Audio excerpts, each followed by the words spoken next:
కదలి రండి తెలుగుదేశ కార్యకర్తలారా, త్యాగాలకు వెనుదీయని దేశభక్తులారా.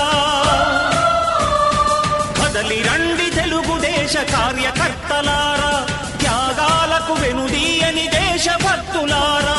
నందమూరి ఆశయ రథ సారథ్యం మీదే, చంద్రబాబు స్వర్ణాంధ్రకు నిర్మాతలు మీరే.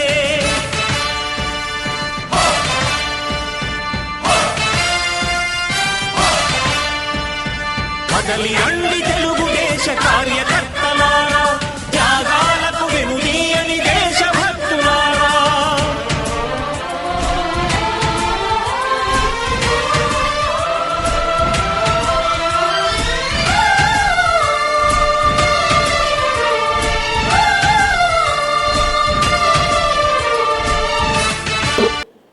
నారా చంద్రబాబు నాయుడు గారి గురించి మాట్లాడాలంటే నేను చెప్పానండి, ఆయన ఎప్పుడు మన ఆంధ్ర రాష్ట్రానికి, తెలుగు రాష్ట్రానికి, అదే కాకుండా మహిళలకి ఒక పెద్ద దిక్కు అని.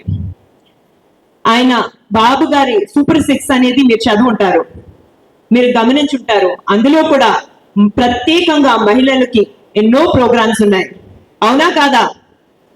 మొట్టమొదట ప్రతి మహిళకి ప్రతి నెల 1500 రూపాయల గ్యారెంటీ. అదే కాకుండా ప్రతి విద్యార్థికి ఏడాదికి 15,000 రూపాయల గ్యారంటీ. అంటే మీకు 2 పిల్లలుంటే 30,000 రూపాయలు వాళ్ళ విద్య కోసం లభిస్తుంది. 3 పిల్లలుంటే 45,000 రూపాయల విద్య గ్యారంటీ లభిస్తుంది. ఈ రెండునే కాకుండా మనందరం హ్యాపీ, బస్ రైడ్స్ ఫ్రీ. అదే కాకుండా ఏడాదికి 3 గ్యాస్ సిలిండర్లు ఫ్రీగా దక్కుతాయి.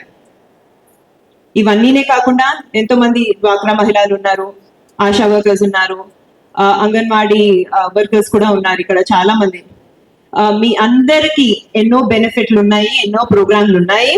అదే కాకుండా మీ అందరినీ బలోపేతం చేయడానికి ఎన్నో ప్రణాళికలు కూడా మేనిఫెస్టోలో మన చంద్రబాబు నాయుడు గారు అనౌన్స్ చేయడం జరిగింది.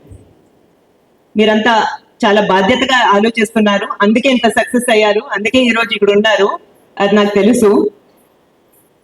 ఇదంతా మీకు తెలుసు. తెలుగుదేశం పార్టీ ఎలాగైతే మహిళలకి ముందు నుంచి ప్రోత్సాహం ఇచ్చిందో, వాళ్ళ సాధికారత గురించి ఆలోచించిందో, ఎలాగైతే ఎన్టీ రామారావు గారు, చంద్రబాబు నాయుడు గారు, ఇప్పుడు మన లోకేష్ గారు మహిళల సాధికారత కోసం ఎంత బలపడి చాలా కృషి చేస్తున్నారు.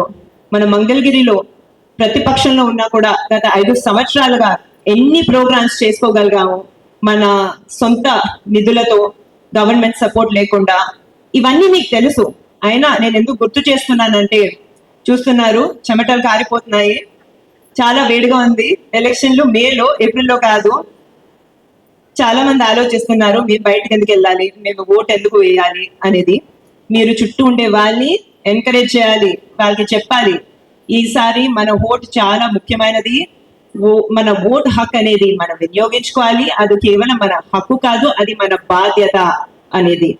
అదే కాకుండా చాలా మంది మన కూటమి కోసం, తెలుగుదేశం పార్టీ, జనసేన పార్టీ మరియు బీజేపీ కూటమి కోసం వేయాలనుకుంటున్నారు. అయినా కూడా కొందరు ఉన్నారు ఎవరైతే మన కులాలు, మతాలు వీటన్నిటి గురించి ఆలోచించి ఇంకా కన్ఫ్యూజ్ అయి ఉన్నారు. వాళ్ళని కూడా ఆలోచించమనాలి, ఇంకొకసారి ఆలోచించమనాలి. మన ఆంధ్ర రాష్ట్ర భవిష్యత్తు బాగు చేసుకోవాలంటే, మన భవిష్యత్తు తరాలు బాగుపడాలంటే, మన రాష్ట్ర పునర్వైభవం ఏదైతే ఉందో దాన్ని తిరిగి తీసుకురావాలంటే సరిగ్గా ఆలోచించి చాలా జాగ్రత్తగా ఓటు వేయండి చెప్పి మీరు వాళ్ళని ఇన్స్పైర్ చేయాలి.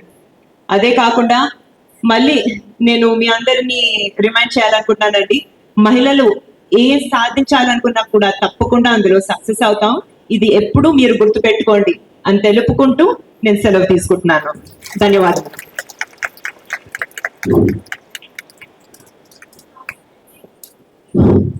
ఇప్పుడు శాంతి అండి, వృద్ధులకి పెన్షన్ లేకుండా చేసి చంద్రబాబు నాయుడు గారు ఇళ్ళకి రాకుండా చేసి చాలా మంది చచ్చిపోయేలాగా చేస్తున్నారని చెప్పేసి ప్రాపగాండ బాగా వెల్పెట్ చేశారు. దాని గురించి భారతదేశంలోనే అన్ని రాష్ట్రాల్లో కన్నా ఎక్కువ పెన్షన్ ఎక్కడ?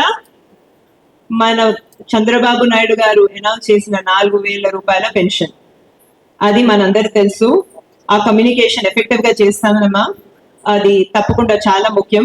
వృద్ధుల్ని మనం చూసుకోవాలి, వాళ్ళు హెల్దీగా ఉండాలి, వాళ్ళు కూడా వాళ్ళ కాళ్ళ మీద నిలబడాలి.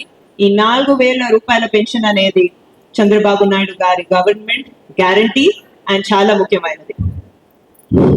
ఇప్పుడు శ్రీశక్తి కార్యక్రమం మీద మీ అభిప్రాయాలు చెప్పదలుచుకున్న వాళ్ళు ఎవరన్నా ఉంటే చేయి పైకి